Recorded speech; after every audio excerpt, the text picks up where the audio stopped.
Ako nga, higayon nga nagka-meeting sa Hong. It's my second time meeting here in Hong Kong. Maura gyapon katong ilagi complete na room. Ito ang room sa una. The same complaint. It's still a small room from before. So, na-imagine din yung isa nung dili na may mga overcomer. Mas isod pa kay 1,000 years itong aguton. Yes.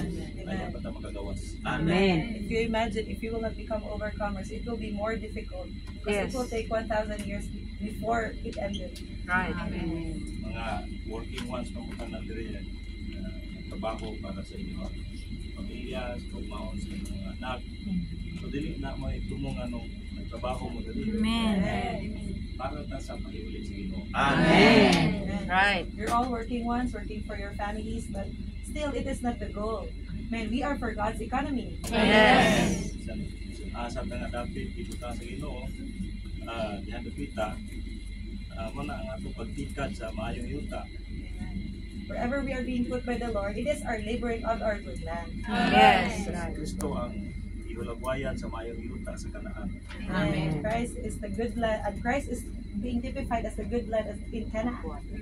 Kanong kinahanglan man sila moadto katulo sa katuig sa templo. And why do they have to go 3 times in the temple? Kaya magdala sila sa ilang mga apon, ilang halag First fruits. makapatagbaw, makapalipay sa Diyos. Amen. Because they have to bring something that would satisfy God. Ilang abot, ilang usahan, naon sila kauban sa kanang mga tao, sa sacerdote o tubangan sa Diyos. Amen. They would all enjoy all their produce before God with all their offerings. May tulo ka pista nga ilang sa ulobon dito. Mm. Una, pista sa tabernakulo, Of the pista sa Lamb. tinapay nga walay libadora, o pista sa Cordero. bunga. Unarang bunga. Amen. There are 3 feasts. The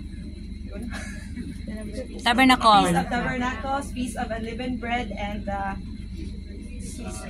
Feast First fruit. First fruits. First fruits.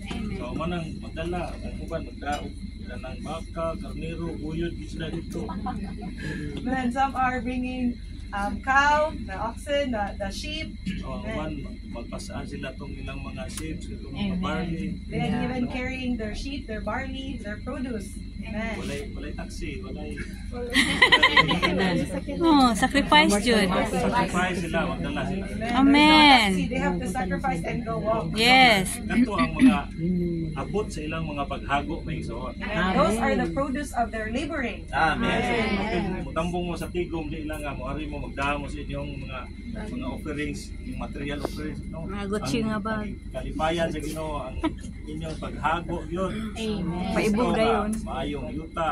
Ang dagaya kayong abot sa tibok simana ninyo nga pagpahimo. Amen. Whenever you come to the meeting, we do not just bring our material offering. We also need to bring our produce, our surplus of Christ. Yes. Una na igugmata sa Ginoo. And first, we need to love the Lord. Amen. Buntag kita sa Ginoo, matagutlo. Amen. We need to contact the Lord every moment. Di lang matagbuntag na nagtrabaho ta.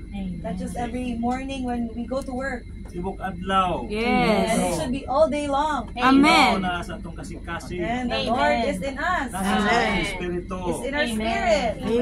Kaduha na higugmata sa iyang pulong. Amen. Second, we need to love the Lord's word. Kasi sige na lang magtrabaho, wala na mo basa-basa Biblia. Maybe you're all are working but not reading His word.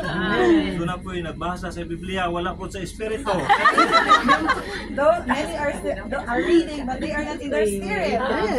Kailangan tama umulan sa pulong sa Ginoo. Amen. Saturated with the Lord's word. Amen. The word of Christ. Dwell in us richly. Nasa tigo, mura tag popcorn ng taming soon. popcorn. Hilingin kisay mo sunod. And the meetings, we should be popcorn. We should not just look one another. Kailangan ang kadato nga itong gidala niya sa iglesia. Amen. We have the rich surplus. We have the rich enjoyment of Christ in the church. Ikatulo, higugma na ito ang iglesia. Third, we love the church. Ang Amen. iglesia, maong balay sa Diyos. And the church is the house of God. Ang pista sa mga tabernakulo. And the Feast of Tabernacles. Praise the Lord nga sa atong tigom, mura ni siya pista maigsoon nga. Yes, right. Kami nakakaon sa inyong pagpaambit. Yes, Kami po nakakaon. yes. Kami po Kaon. nakakaon sa among Right. pagpaambit. Amen. It's like a love feast. You eat our produce, and we also eat your produce. Amen. Madalat na stigom na email na yun sukat pagsugod. Amen. In the meetings, if you just say amen and amen, O wala ka ni propesiya. no prophesying or sharing. Ang pagpropesiya sa usa ka bahin nakapalipay sa mga tao sa maigsoon o nakapadasig sa maigsoon. Amen. Yes. Prophesying makes the saints happy and even strengthened. Apan alabaw sa tanan nagtukod ta sa lawas ni Kristo. Most of all, it also builds up the church. Una sa Pablo sa 1 Building up. Corinthians 14:26 nan unsa man maigsoon Oh, sama. ang matagusan ninyo doon na ba'y salmo, doon na ba'y Si Ate pagtulungan, doon na ba'y isa pa, isa. Sabi siguro doon na bidila, dalaron maigsoon. Amen. In 1 Corinthians 14:26, each one has. Amen. Amen. Maybe as we have a tongue. Amen. Kung maluyahon ta, naginanglan ta sa iglesia. Amen. Yeah. We need a church. Mga kapoy inyong trabaho, Yeah. manigid mo sa iglesia. Amen. And your work may make you tired, but you need to come to the church. Yeah. Iglesia, tambal ni sa atong mga sakit maigsoon. Yes. Let's cure for our sicknesses. Amen. Tambal ni sa atong mga kaluyahon. Amen. Cure for our weaknesses. Kung madasig na po ta, Di na po butigom. naginanglan na po na iglesia na ito maigsoon. If we are revived, the church also needs us. Kuha nila duha ka butang, kung maluyahon ta, mudoon ta sa iglesia. Amen. Madasig na ta, ang iglesia na po naginanglan nato. Amen. Dili gyud ta mubulag sa iglesia. Amen. Hallelujah. And we need to get the two things. When we are weak, we need to go to the meetings. of the Amen. church. But when we are revived or we are strengthened, the church also needs us. Yes. So, samtang nagtanaw ko sa mga tao ba, daghan kayo ilawom sa yuta. Yes. Ako sa train station. Yeah. Underground. Wala Miss Pilipinas ana. When he was looking at the people, many are in the MTR. Just sit in the subway. In the subway, we do not have that in the Philippines. Right. Kabalong mo ison sa Kaliman wala to. Kada adlaw makalakaw ko 18,000 steps. Man, this is our fifth day, and every day we can walk 18,000 steps.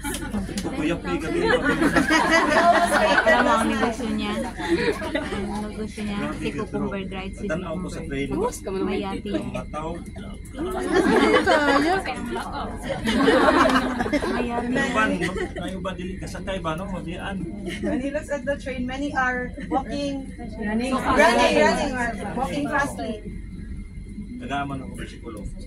I will give you a verse. Mateo 11:12. Matthew 11:12. Namoy Bible. Basahan na yun. Ingon siya, Bisaya. Sabi sa'yo. Pasukat sa mga adlaw ni Juan Bautista hangtod karon. Oo, parang ma-Francis may sinasabi niya. Matthew 11:12. Okay, Mateo 11:12.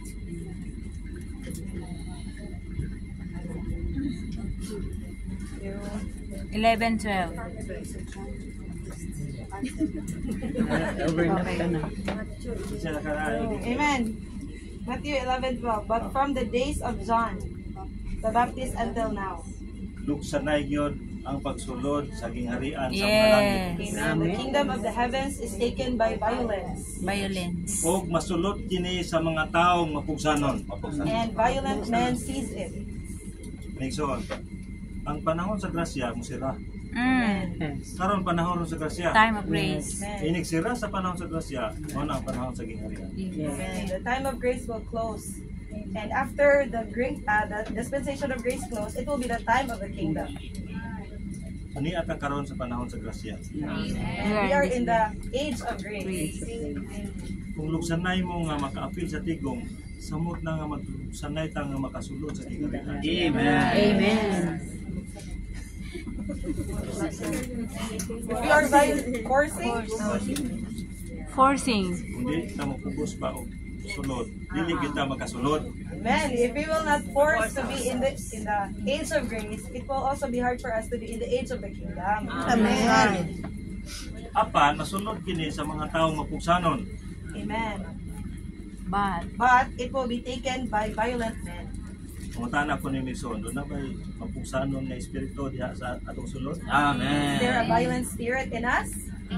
Kamupugos gyud mangandoy nga makasulod sa gingharian sa mga langit. And there is violence to enter into the kingdom of the heavens. Aron makapahibulos ta sa 1,000 years na Amen. Enjoy the 1,000 years as a reward. Amen. Pugos ba ta? Pero ang train, nagsira sa train, dili man gud pilihan to mabli. Then whenever the train closes, we cannot force it to open. Yes. Sama po sa gingharian sa mga langit. wala Same with the Sama kingdom po of sa the arka ni heavens. Noah. Same with the ark of Noah. Ang Diyos may nagsirado. Amen. Ang Diyos may musirado sa grasya. Yes, the Lord closed it, and also the Lord will also close the age of grace. Amen. Mo ni nahitabo sa 5 ka babae nga mangbuang. bangbuang, foolish. Five foolish women. Sa dihan, lakaw sila o mamalit sila og lana, nisirado na ang puntahan. Amen. The They door came to closed. buy the oil. The door was already closed. Ningon sila, ablihi mi. Master. Master opened the door. Basta ito ba sa Ginoo? Wala ko kailan ninyo. Oh The Lord. Lord told them, I do not know you. Sa inyong bation may so sa kadugay na sungkong nag-appeal og meeting unya ingon mo sa Ginoo nga wala ko kailan ninyo. Lord Jesus. What do you feel when a lot of years you work in Hong Kong, but the Lord will tell you, I do not know you. Ano nga naman makaingom ng Ginoo ano nagasulti sa buwa sa kailan na to. Amen. Why did the Lord told No them that church He did not know life. them? Nga ang iglesia iyaha man pangasaunon. But the church is His bride. Ang pangasaunon kanunay gyud siyang nangandam alang sa adlaw siyang kasal. Amen. The bride is always preparing for His wedding day. Usa may inyong buhaton Mason kung ang inyong kasal ugma na mabot ang pamanunon niya. Ugma na inyong kasal. Unsa inyong buhaton? Di ba magmanganda man mo, magpatahom gyud mo ug maayo? What would you do to prepare? What would you do in preparation if tomorrow is your wedding day? We would be beautified. Like we would prepare ourselves to be beautified. Mason, basin ugma na ata magtagbo sa Ginoo. Yes, maybe tomorrow we would be meeting the Lord. Amen, Lord Jesus. Amen. Ginalan ta mangandam. We need to prepare ourselves. Ginalan ta magpatahom diha siyang pulong. We beautify ourselves by coming to His Mapatahom word. ka diha sa panagkatigom. And be beautified by coming to the meeting. Di lang magdala ta sa atong surplus kundi nagpatahom ta alang sa adlaw sa atong kasal. Meeting our surplus, but also being beautified for the wedding day. Ngano man ningon ang Ginoo nga wala ko kailan ninyo. Maybe the Lord told them that He didn't know them. Tingali wa ta makigtagbo sa Ginoo matag buntag aron personal nga mokontak sa Ginoo. Amen. Maybe we didn't have the time to meet with the Lord in the morning. Hindi na mahimo nga ako ulitaw ko niya nay mo dalit og abot nga babae gumingon siya nga ako ang imong pangasaunon. And it's not possible that in His part there will be a lady then coming to Him and saying, I am your bride. Ang Ginoo naghulat yun nga motubo ug mohamtong ta sa kinabuhi. Amen. The Lord is waiting for us to grow and mature in life. Yes. Ang kababae na galing. Amen. Two Woman. women grinding. And Ang usa gilalin, ang usa gibilin. One was taken and one was left. Kasi maglingi-lingi mo siyang tapad niya sa tayo pagpili. Maybe you would look to your Kada magliwan sino mates who maiiwan be sa left atin dito. behind. Nagsoon para ninyo ni nga mga nagtrabaho din sa Hong Kong. Amen. Says this is for you working in Hong Kong. Samtang nagtrabaho mo, nahigugma mo sa Ginoo. Amen. You are loving the Lord. Amen. Sa Balance. pagtungha sa atong Ginoo. Balance. You are loving His appearing. Nahigugma mo nga lalinon ta sa Ginoo. You are loving to be raptured by Him. Pareho na sila duha mga magtotoo ning nagaling pero gibilin ang usa. Amen. They were the same, but two was left. And one was left. Ang iyang kasing-kasing nahigugma siyang trabaho. Because she loved her work. Nahigugma sa kaugmaon sa iyang mga anak. Maybe she loved also the future of her children. Ano panikamot nga makagawas pa mo aning hawlaha may son. And do not attempt to be out of this cage. mo ni ang pahat nga gigahin sa Ginoo para ninyo aron motubo tag mohamtong sa kinabuhi. Amen. This is our portion allotted by the Lord for us to grow in life. Sa Hong Kong pag first meeting na ako dali, usa ra gyapon kay elders brother Daniel. Pero na ko brother Puno. Oh, When nagtrabaho when na. I first meet here in Hong Kong, there was only one elder, that was Brother Daniel. But now there are now two brothers. Lahat ba o brother sila trabaho? Nanay mga asawa diri Brad. Oh, na po na sila asawa Sige lang giko. Na may gayunan pa panahon ko gusto siya nga maapil kita glalin mangandoy kita may igsoon nga dalinon kita nagbalik sa Ginoo. Yes. Aspire to be raptured by the Lord. Praise the Lord. Salamat sa Ginoo may igsoon. Amen. Nadasi kun may nga kami po dito sa Cebu sa ko nagnegosyo dito kapoy kaya mong trabaho. Bago lang nahuman ang working ones sa Cebu. Man, we were also encouraged back in Cebu. They are Oh, they yeah. are businesswomen. Kami nagluto mi dito sa kusina. 2,800 ka mga igsoon ni apil sa meeting. Kami po dito sa kusina nagluto po ni para sa among mga igsoon atong mga igsoon. Amen. So last April, we had our working ones, 2,080 Attendance. 800. So they were the ones cooking for them. Init yung kusina. Kanya, nagplano may mga rin kung kay magpabugnaw. The option is so us. We're planning to go in Hong Kong to experience. Pero init na naghapon. Pero mas init pa gid ang gugma sa Megson. All of the saints is more hotter. Muli namin ng gabi Megson. Amen. Invite namin nyo basin sunod higayon. Pag-aadto po mo sa Cebu. Lahos po mo sa mua dito sa Olango Island. So tonight we will be going back to the Philippines. He also would like to invite you to come to Olango Island. Amen. Sakay ta sa yang yati, may yati yang sabi. Lapu-lapu.